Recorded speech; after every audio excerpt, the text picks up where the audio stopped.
Greetings, dear viewers. Welcome to the channel Roosters, Jack and Rick. I am Jack, your guide to the world of culture and tradition. And to my left is my colleague Rick, a brilliant analyst and a victim of yesterday's office party. Ugh, my poor head. Jack, dim the lights. They are burning my retinas, damn it. We are in a studio, Rick. The lighting is essential. Anyway, friends, today we are going to talk about Christmas. Tangerines, Christmas trees, gifts, Q-Cam, we are used to all of this. But where did it all come from? Where from? I'll tell you where. From the human desire to find an excuse to get drunk in the middle of winter. not quite, colleague, although there is a grain of truth. We will examine why this specific date was chosen, why we drag a tree into the house. Let's start with the foundation. Christmas is the celebration of the birth of Jesus Christ. However, if you open the Bible, you won't find the date December 25th there. Exactly. Biblical scholars actually believe he was born in the spring or autumn, because the shepherds were spending the night in the fields.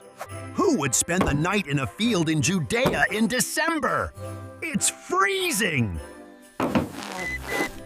Rick, please watch your language. But you are right. The date December 25th was chosen by the Roman Church much later. And this choice was, shall we say, politically astute. Oh, yes. It was a brilliant marketing move. Look, in Rome, they celebrated Saturnalia in December. That's when slaves and masters swapped places. Everyone... A week-long bender, Jack. My kind of thing.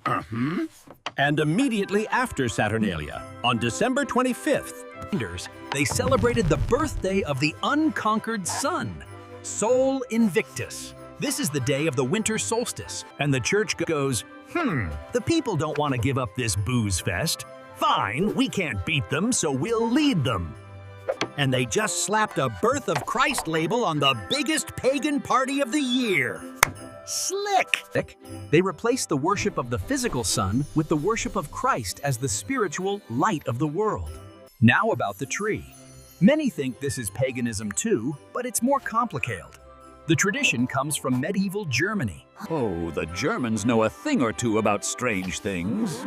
On Christmas Eve, plays about Adam and Eve were staged in churches. They needed scenery for the Garden of Eden. And which tree in Europe is green in winter? The fir tree. And they hung apples on a prickly tree. Seriously? The symbol of original sin coined for the celebration of the holy birth? Those guys had strange logic. The apples symbolized the forbidden fruit, which was redeemed by the birth of Christ. By the way, when there was a poor apple harvest, glassblowers invented glass baubles. So we can thank a shortage for our Christmas ornaments. And what about candles on the tree? Who came up with the idea of putting open fire on a dry tree inside a wooden house? That is a Darwin Award, damn it! Legend attributes this to Martin Luther. He wanted to show children the beauty of the starry sky above Bethlehem. It was symbolic, Rick, not a fire hazard. Yeah. Let's move on to the main wizard, Santa Claus. His real prototype is Bishop Nicholas of Myra, who lived in the 3rd century. He was known for secret charity. Yeah, a saint. But look at him now. A fat guy in a red suit advertising soda. This is a pure product of capitalism, Jack. Not quite. The image of the kind grandfather came from Holland, where he was called Sinterklaas. But you are right that Santa's modern appearance was largely cemented thanks to advertising campaigns in the 1930s. And the reindeer? The bishop didn't have flying reindeer. The reindeer were invented by the poet Clement Moore in 1823 in the poem The Night Before Christmas. He gave them names, and the helper elves, they are an adaptation of Scandinavian household spirits, the Nisse.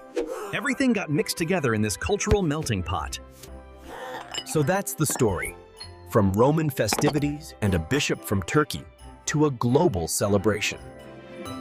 Rick, despite your cynicism, you have to admit, there is something important in this. Listen, Jack. Sure, I think half of these traditions are total nonsense. But when it's dark and cold outside, people need something to believe in. And they need a reason to come together. Eat some decent food and not feel lonely. Exactly. It is a celebration of hope and light during the darkest time of the year. And it doesn't matter whether you believe in the holiday's roots or not. The tradition of being kinder to one another is priceless. Yeah. Be kinder. And, for God's sake, don't mix your drinks at office parties. That is my Christmas commandment to you. Thanks for joining us. Subscribe to Roosters, Jack and Rick. Merry Christmas!